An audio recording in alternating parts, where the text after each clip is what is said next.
¿qué tal? Buenas tardes, bienvenidos a Marismas del Sueño. Hola, ¿qué tal? Buenas tardes, buenos días o buenas noches, dependiendo de la hora que nos escuchen. En esta ocasión regresamos con un programa, a mi parecer, de un autor que nos gusta mucho, que admiramos y que lo hemos mencionado en algunas otras ocasiones, pero quizás necesitamos hablar un poco más de él. Y pues es el escritor Ray Bradbury, que pues prácticamente es, pues no diría que un pilar, pero me parece que un icono de la literatura del siglo XX. Sobre todo se le ha relacionado mucho con la literatura fantástica, pero eh, pues en realidad se expandía a muchos otros campos.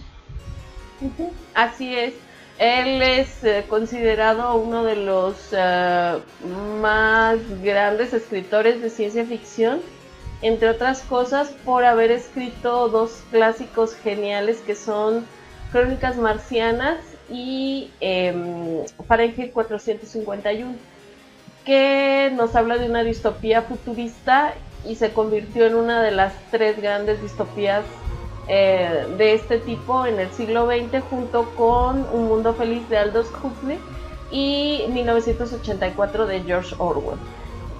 Como dice Omar, también se le relaciona mucho con el fantástico, pero se diversificó bastante. Además de estos dos subgéneros, vio el horror, el terror, el detectivesco, digamos hasta la novela negra. Fue un autor muy polifacético, pero sus obras la verdad sí se ven más hacia estos estilos por estas grandísimas obras que realizó.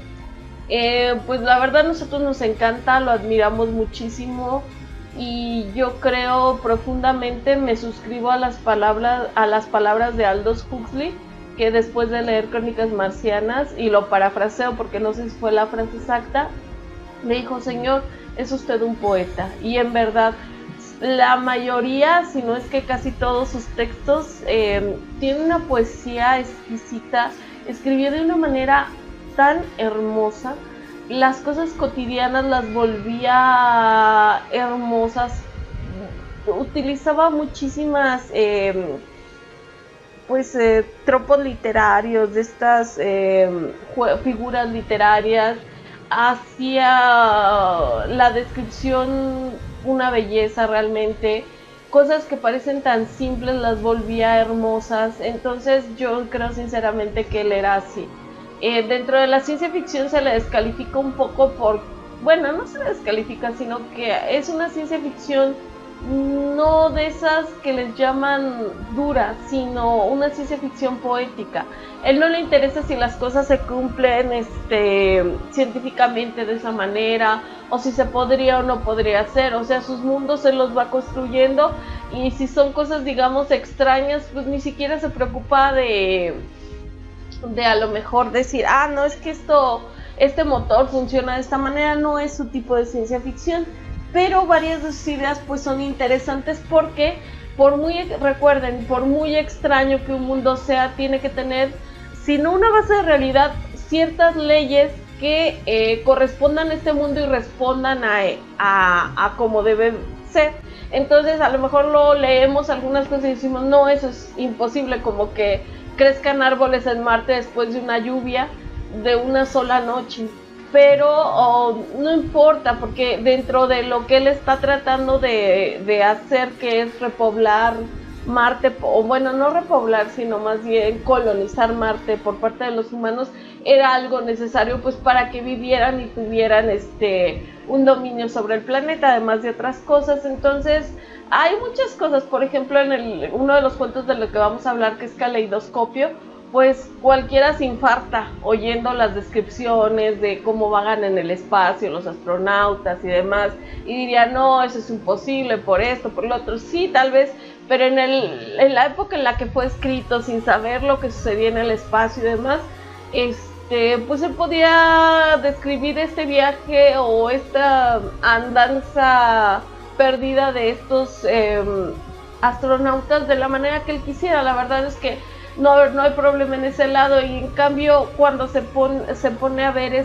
cuestiones más como de sentimientos, de introspección, pues es bellísimo. Entonces elegimos 2 cuentos el día de hoy.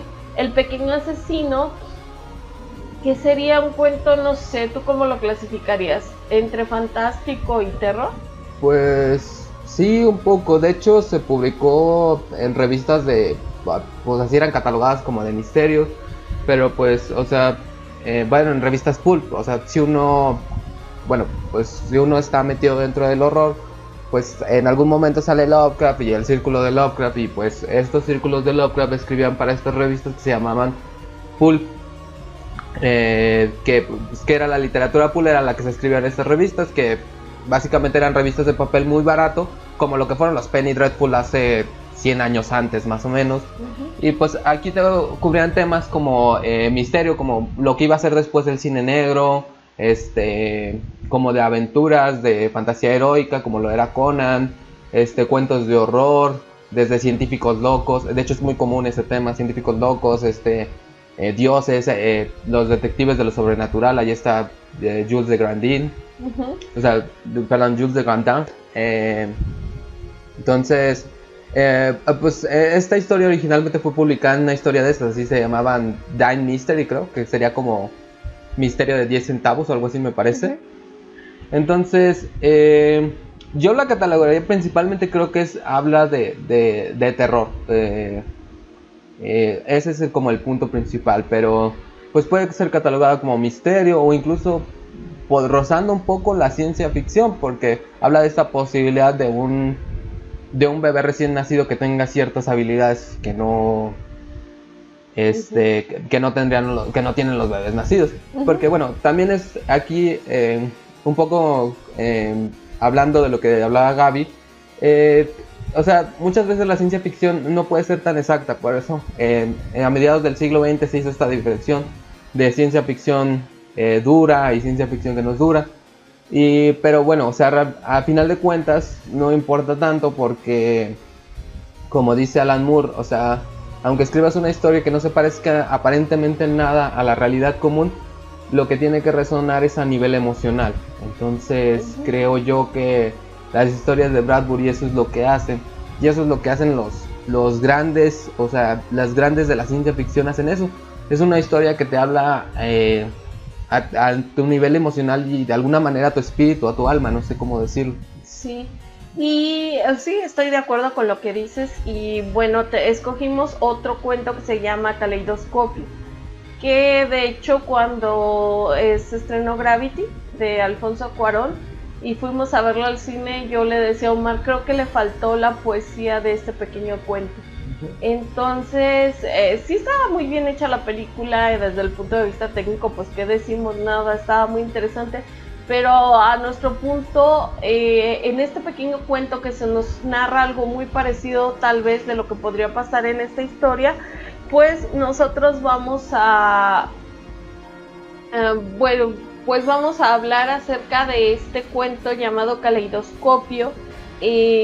También es muy interesante, creo yo, dentro del terreno de la ciencia ficción, y es verdaderamente poético acerca de las oportunidades vividas, perdidas, y cómo al estar en una situación extrema eso te fuerza a desear ser algo de lo que jamás fuiste, o a desear tener una utilidad que jamás pudiste llegar a pensar antes. Entonces estos cuentos son los 2 de los que vamos a hablar. Parecen muy diferentes, pero ambos tienen la característica de la prosa maravillosa y muy muy poética de Ray Bradbury. Vamos a empezar con el primero, que es El pequeño asesino. En este cuento nos hablan en tercera persona acerca de una pareja que va a tener su primer hijo. Ella, la esposa, tiene algo como un miedo, como un temor. No se siente vinculada a su hijo de la manera en que piensa ella que debería sentirse. No está viviendo lo que cree ella como mujer que debería sentir. Y esto, aunque en un primer momento podría parecer una depresión preparto o el miedo natural hacia el nacimiento de pues alguien que va a depender de ti para siempre, se nos muestra que hay algo más. De hecho, ella cuando nace su hijo no parece sentir ningún amor hacia él. Esto parece que es muy común con las personas que sufren depresión por posparto, no sienten ningún lazo afectivo con el bebé, y muchas madres me han comentado que tienes que aprender a querer a tu hijo porque prácticamente es un desconocido y ese vínculo se tiene que formar. Yo hubiese creído que desde el embarazo ellas ya sienten como este amor tremendo hacia sus hijos, pero ha habido madres que me han comentado que no, que realmente es un vínculo nuevo y que se tiene que ir formando. No es que no los quieran, sino que realmente son desconocidos para ellas, y esta mujer lo lleva este sentimiento pero a un extremo. Ella no quiere al bebé, no quiere realmente tener contacto con él, le rehuye. El marido está muy preocupado porque pues son cosas bastante raras para él, y trata de convencerla de que todo está bien, que el bebé está bien, que ella también, que realmente pues lo tiene que querer. Y nos vamos enterando poco a poco que no es que ella a lo mejor no lo quiera, sino que siente miedo de él.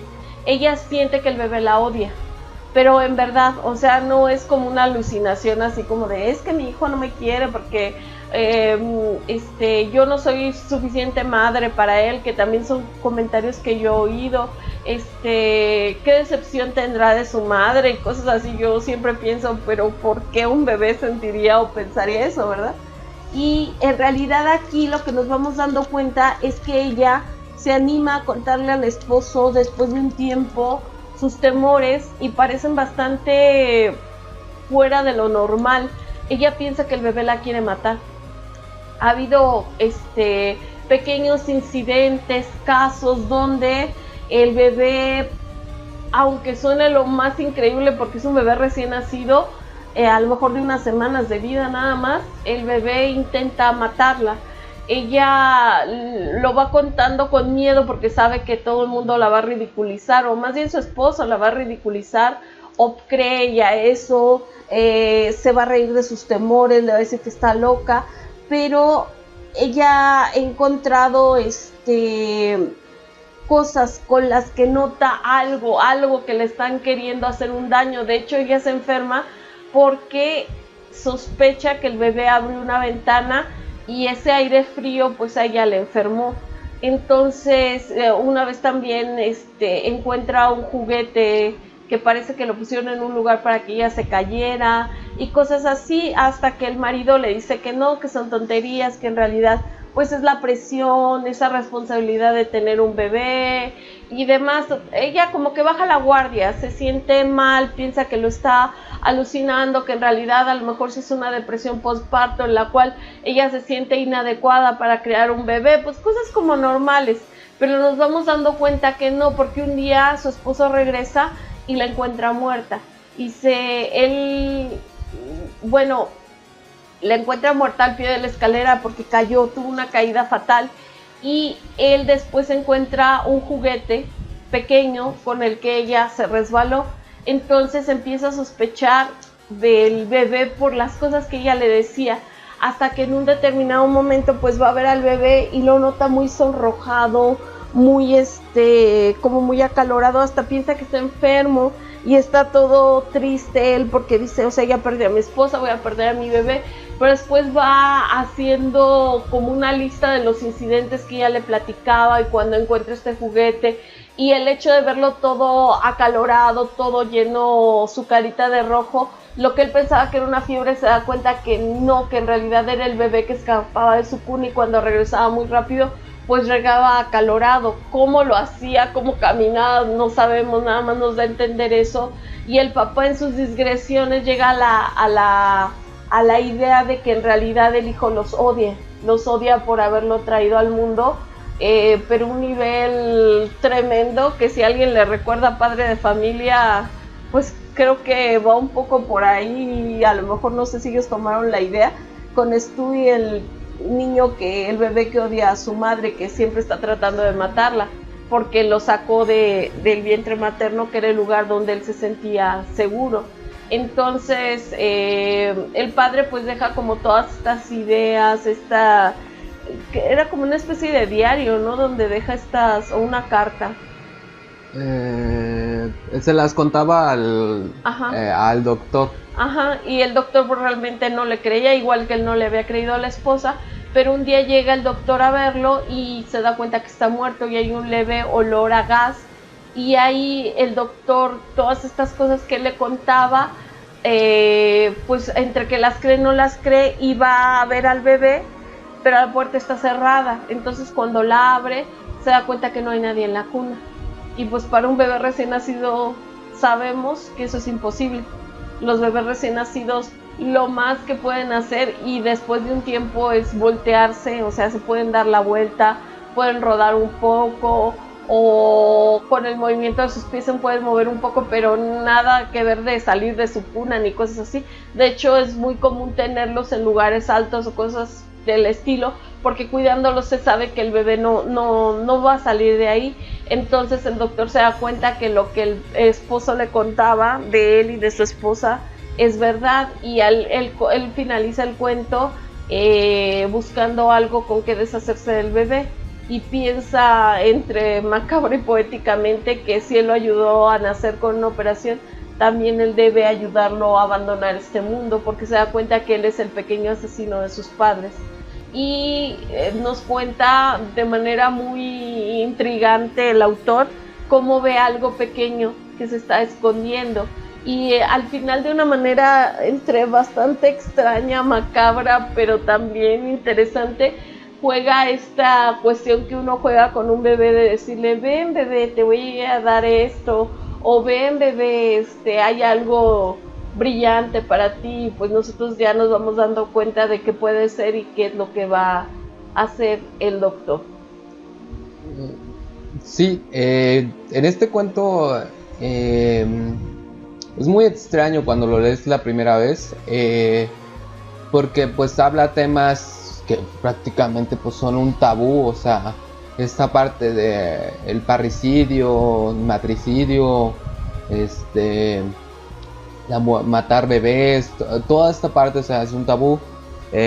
Pues aquí en México pues nosotros sabemos cómo inclusive es un tabú, y o sea, hay muchos cuestionamientos acerca del aborto. O sea, ya imagínense más en un bebé recién nacido. Uh-huh. Bradbury lo que toma mucho, bueno, me parece que es como cuestionar este modelo de la vida, de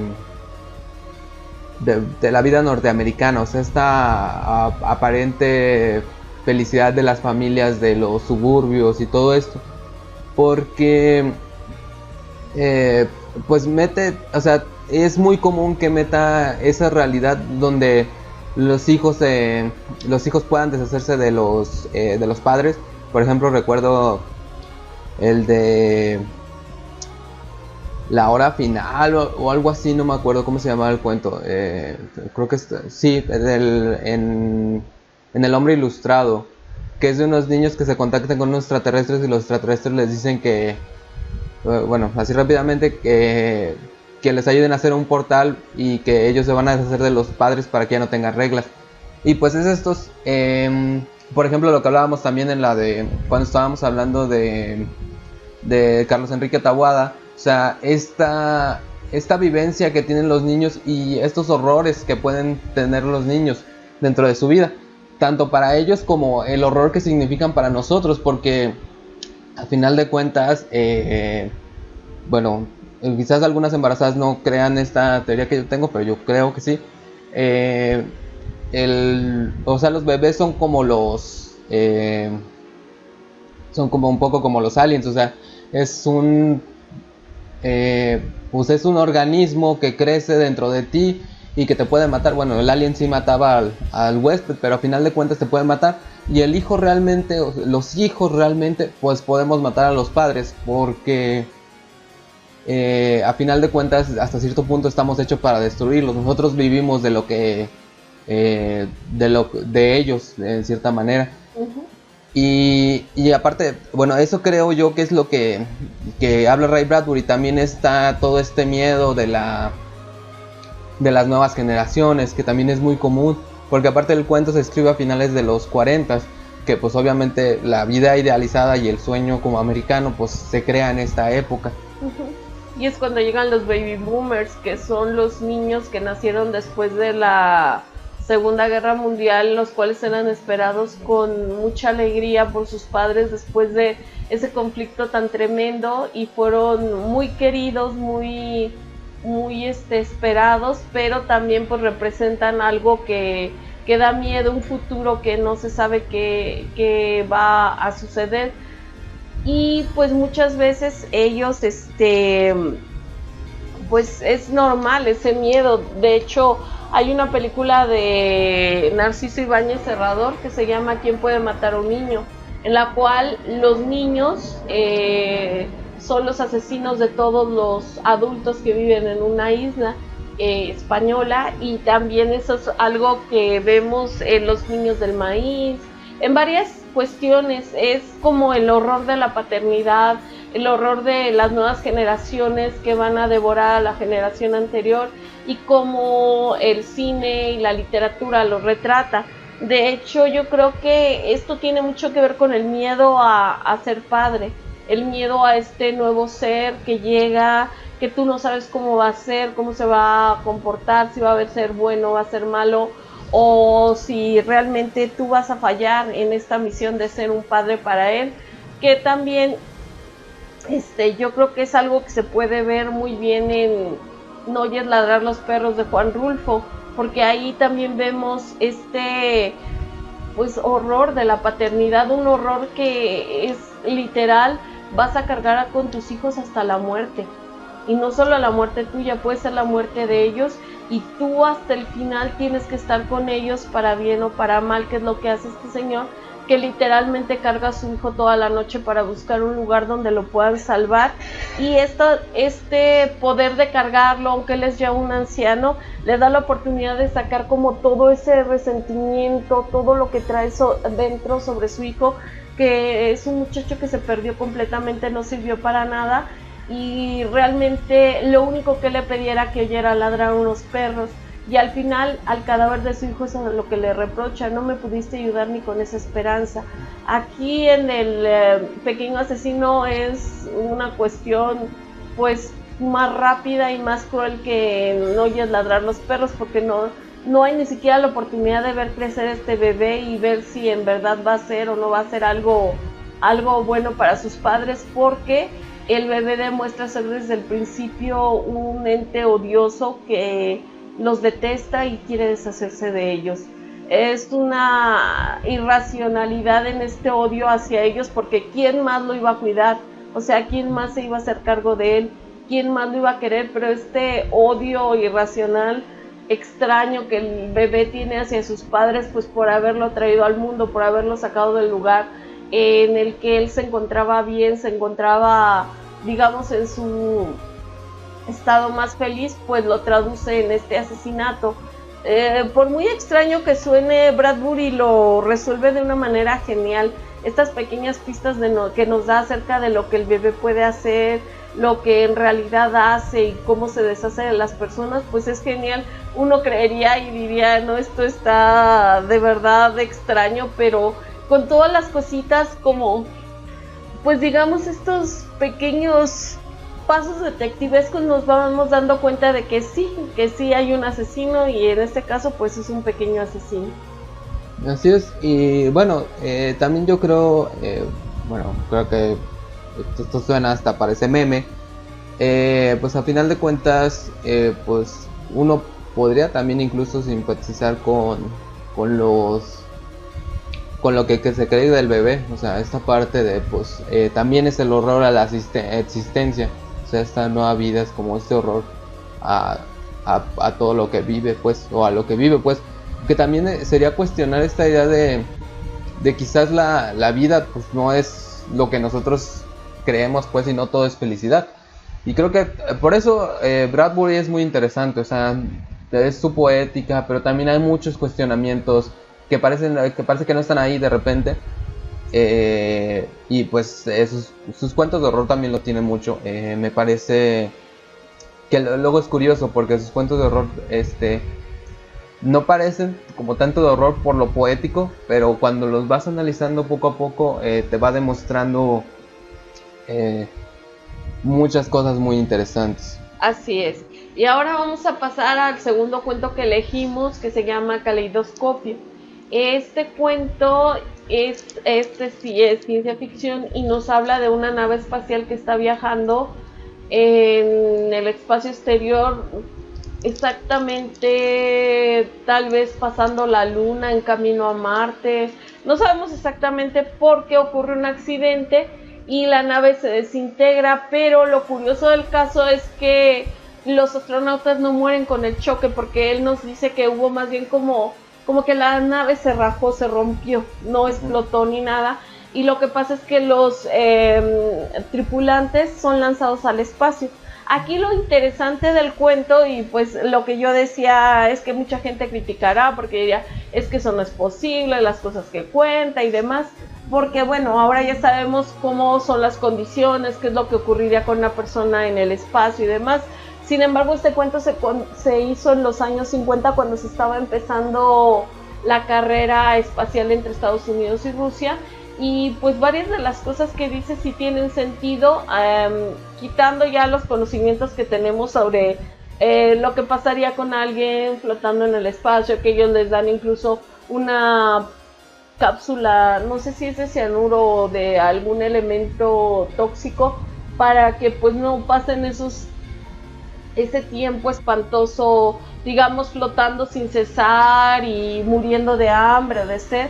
Se les da esta pastilla para que ellos puedan morir rápidamente, está en su traje, y tal vez pues no podría pasar esto que nos cuenta Bradbury, pero aquí, dejando cuestiones técnicas aparte, aquí lo interesante es que estas personas, Applewhite, Ollie, Staples, entre otros tripulantes de la nave, son gente que sabe que va a morir porque está flotando. Cada uno, algunos, la única manera de conectarse ya es a través de una radio, y ellos van platicando, van diciendo cosas. Uno dice, ¿hacia dónde vas? Dice, pues me voy a estrellar en el sol. Y otro dice, no, yo creo que voy a la Tierra. Otro dice, yo creo que voy hacia Marte. Entonces por eso yo tengo la idea que tal vez iban rumbo a Marte o una cosa así, que ya habían pasado la luna o esto. Y pues es extraño porque sabemos que pues la gravedad de cada lugar los tiene que arrastrar y demás, pero bueno, les digo, quitando esto, sabemos que ellos están conscientes de que van a morir, obviamente, aunque en un primer momento tienen como la idea de que alguien los va a rescatar. El capitán les dice así como que se calmen, que tal vez los rescaten, pero ellos saben perfectamente que no. Y el personaje principal, que es Ollie, él nos va contando pues muchas de las cosas que él siente, que desperdició su vida, que en realidad envidiaba a uno de sus compañeros porque tenía varias esposas en diferentes lugares, una en Marte, otra en Venus y otra en Júpiter o algo así, y que eran ricas, y aparte él se divertía y él gozaba, y él odiaba también a otro, a Applegate, porque iba subiendo de nivel. Entonces en determinado momento le pone el pie para que lo corran de una compañía espacial. Entonces ahí se ve como todas las pequeñas miserias, el cómo se comportaría una persona ante la muerte inminente, y realmente qué es lo que nos hace ser humanos, y sobre todo buenas o malas personas, porque de hecho hay un momento en que Ollie empieza a atacar y a decir, y uno de ellos le dice, es que ya no importa, le dice, ya no importa nada, dice, no importa si me odiabas, no importa si, dice, si me envidiabas la vida que tuve, dice, fue una buena vida, la viví, está bien, dice, pero yo no quiero ser un perverso como tú. Y entonces el otro como que le cae la idea de que está siendo bastante mezquino, que los está atacando, que les está diciendo, es que yo te odiaba a ti, quiero que lo sepas, y que hice esto para que no te quisieran en el trabajo, y a usted, capitán, cállese, porque ¿qué me va a hacer? Aquí estamos a miles de kilómetros. Entonces como que Ollie va cayendo en la idea de que este ser tan mezquino en el que se está convirtiendo, y que en realidad él dice que tal vez siempre fue así, pero las restricciones de la tierra, la vida y todo, pues lo cerraron, pero él dice, no, o sea, ya no quiero en estos momentos que me queda, pues digamos, ser así.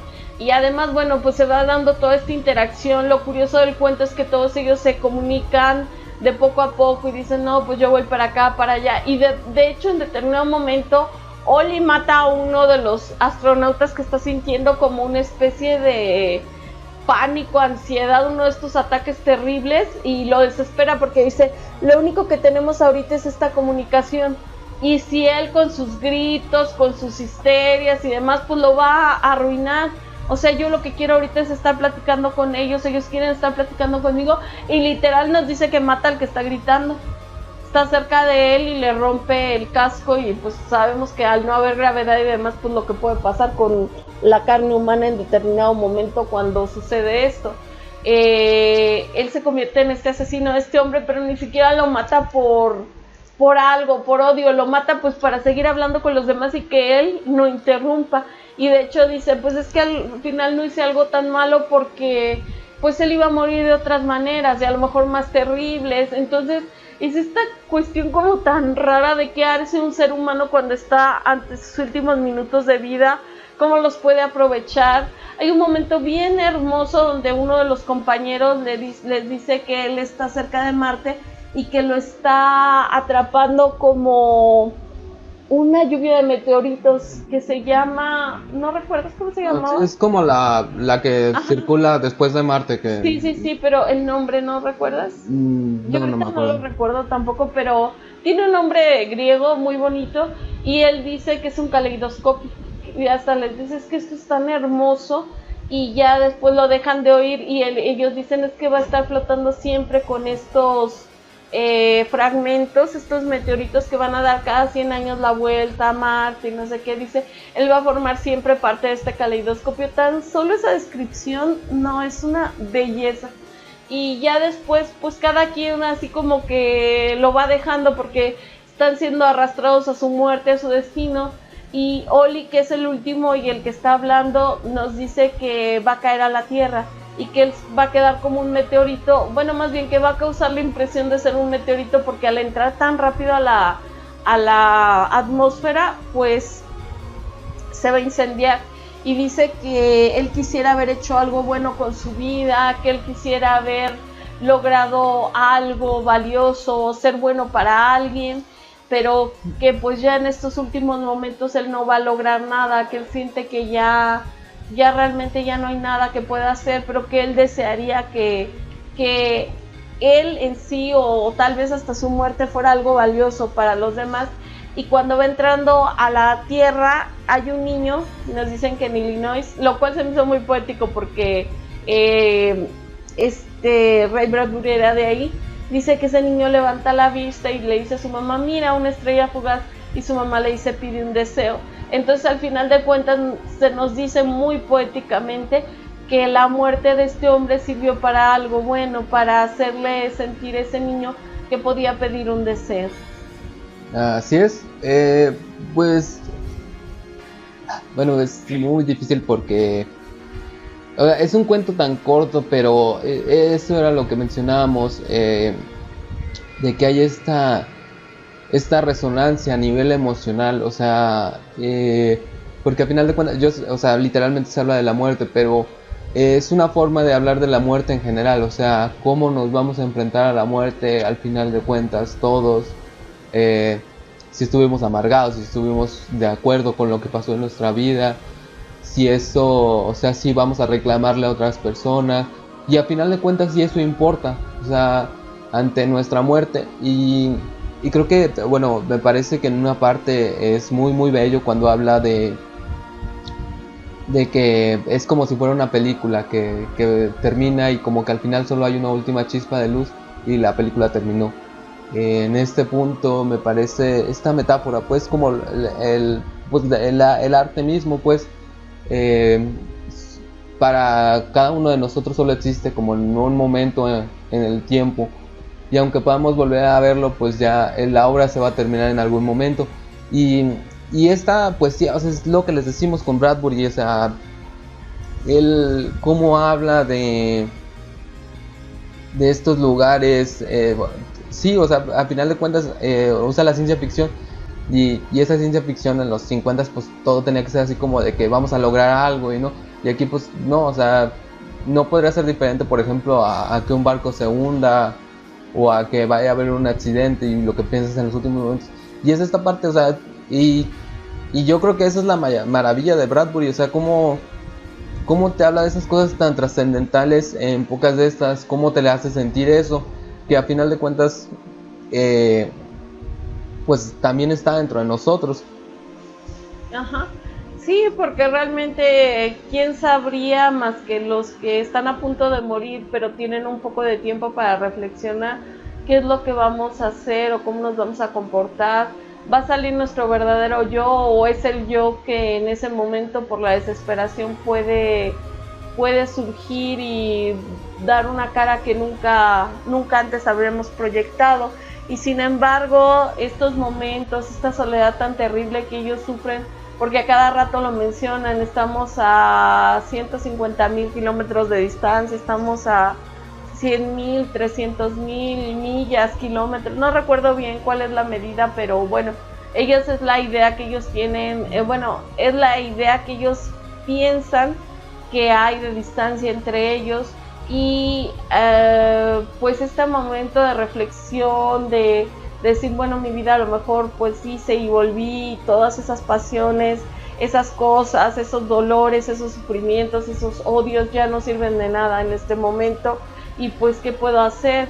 Lo que muchos de los compañeros dicen es que ya qué importa, es que me hiciste, me volviste, me odiabas, dice, ¿qué importa? Ya lo hicimos, ya vivimos, ya todo, dice. Ahora en este momento, pues muchos de ellos dicen, no, es que no estoy enojado, no estoy nada, y de verdad no lo están, porque esta inmensidad, esta tristeza, pues saber que no eres realmente nada en el universo y que tu vida, tu existencia va a terminar y hagas lo que hagas, pues no hay nada que puedas hacer. Es increíblemente bello como el hecho de ya irte dispersando y morir, todavía haya un pensamiento de ojalá sirviera para algo mi vida, ojalá sirviera esto, incluso mi muerte, para algo. Y es bastante bello como esa muerte pues sí sirve en el caso del último astronauta, porque pues al transformarse en esa estrella fugaz pues hace que un niño crea pues en un deseo, y aunque sea ese pequeño fragmento, pero nos indica que su vida sirvió para algo. A mí también me recuerda mucho este cuento, aquella canción de ¿cómo se llamaba el vocalista de Héroes del Silencio? ¿Cómo se llama, más bien? Enrique Bunbury. La de Lady Blue, porque pues ahí nos hablan de una tripulación que prácticamente va a morir, y están diciendo que pues está fallando todo, que se despiden, y dice que el espacio es un lugar tan pacífico, lo cual nos da a entender que ante esa inmensidad pues ya odios, amores, rencores ya no sirven de nada. Y pues una vez más el horror cósmico, aunque visto de otra manera, nos indica que pues no somos nada para el universo, pero podemos aprovechar nuestros minutos para hacer algo para nosotros mismos o por los demás. Sí, sí, de hecho es como dos formas distintas de ver esta inmensidad a través de una forma conciliadora y a través de, por ejemplo, con Lovecraft, con este miedo. Y a final de cuentas no, ahorita no, estamos ocupados. Pues a final de cuentas creo que pues sí, o sea, nos enfrentaremos de alguna forma o de otra, y pues, o sea, lo importante es que esto el arte logró su cometido, pues, que nos hizo ese momento catártico que creo que ocurre con Lovecraft, creo que ocurre con Bradbury, y así es. Así es. Son grandes escritores, cada uno a su manera y de formas distintas, pero en verdad, de verdad, hay tantos cuentos tan hermosos de Bradbury. Hay uno, bueno, no quedaba en este momento, pero yo se los recomiendo muchísimo, se llama Noche de Paz y nos habla de una familia que va a viajar a Marte, pero precisamente el viaje los va a encontrar entre Nochebuena y Navidad. Y es una cosa tan hermosa ese cuento, tan poética, tan bella, nos habla del espacio, de sentirse alejados de todo y sin embargo estar todavía vinculados a la tierra por las tradiciones, por lo que nos hace todavía sociedad, seres humanos. Es bellísimo, si pueden léanlo por favor. De hecho, varios de estos cuentos están en una recopilación que se llama En el País de Octubre y otros en El Hombre Ilustrado. Hay muchísimos libros de Bradbury, no es complicado encontrarlos, de verdad. Están también Las Manzanas Doradas del Sol.